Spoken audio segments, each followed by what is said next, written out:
Anti-Smoking Coalition gives big tobacco a fight in Indonesia.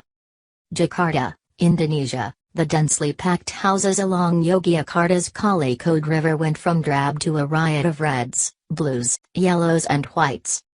Residents did not know who had paid for the elaborate painting job last year.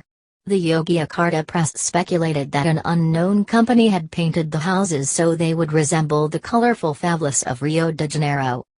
It turns out the village's benefactor was Philip Morris International and its Show Your Colors advertising campaign. On the side of the Gondola bridge that overlooks the settlements sits a giant picture frame, with taglines hung above it reading, "Create your own story and go ahead." The village had been transformed into a giant advertisement for a brand owned by the tobacco company. The ads were another aggressive marketing attempt by an international tobacco company to gain market share in Indonesia.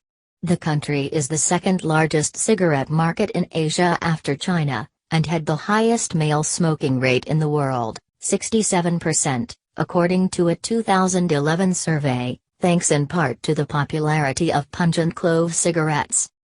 Over the last decade, it has become a last Eden for tobacco companies facing declining smoking rates at home. As late as 2004, international tobacco companies had a marginal presence in the Indonesian market. Today, led by Philip Morris International, they control around 45%.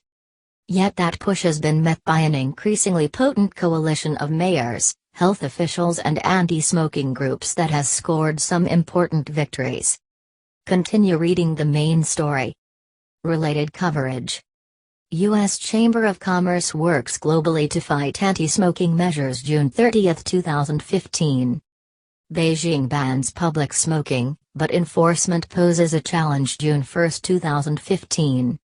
Smoking's toll on health is even worse than previously thought, a study finds. February 11, 2015.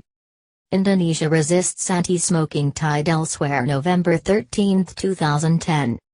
In one prominent example, huge cigarette billboards that dominated the highways of Jakarta, the capital, were taken down in 2015.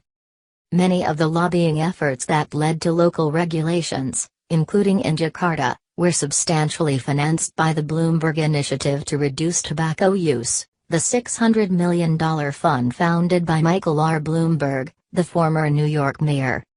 The Bloomberg Initiative has designated Indonesia one of its 5 priority countries, and has donated more than $10 million since 2007. The initiative is largely focused on establishing local and regional tobacco control laws in a nation with a highly decentralized government structure.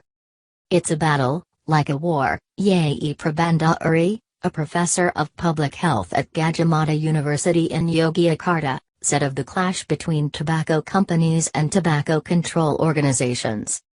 Before the Bloomberg Initiative became active in the country nearly 10 years ago, fewer than 10 cities had laws that restricted smoking in public areas, according to the Campaign for Tobacco-Free Kids, which jointly administers the Bloomberg Initiative's grant programs in Indonesia. Since then, the group says, more than 170 cities have passed laws heavily restricting smoking in public spaces. Yet tobacco growing has deep roots here.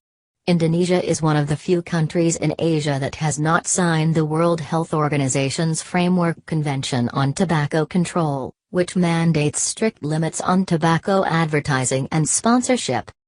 The Bloomberg Initiative has also created a backlash from smokers' rights groups, who portray Mr. Bloomberg as a foreign oligarch determined to stamp out Indonesia's proud tobacco tradition. People who smoke today are stigmatized, we're discriminated against, said Alpha Gumalang, the chain-smoking Secretary General of Commune Scrutiny, a smokers' rights group that accepts funds from the tobacco industry.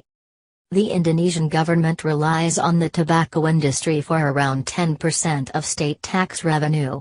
Although tobacco is not nationalized, the government issues growth targets. In 2015, the industry ministry released a roadmap for the industry calling for expanded cigarette production.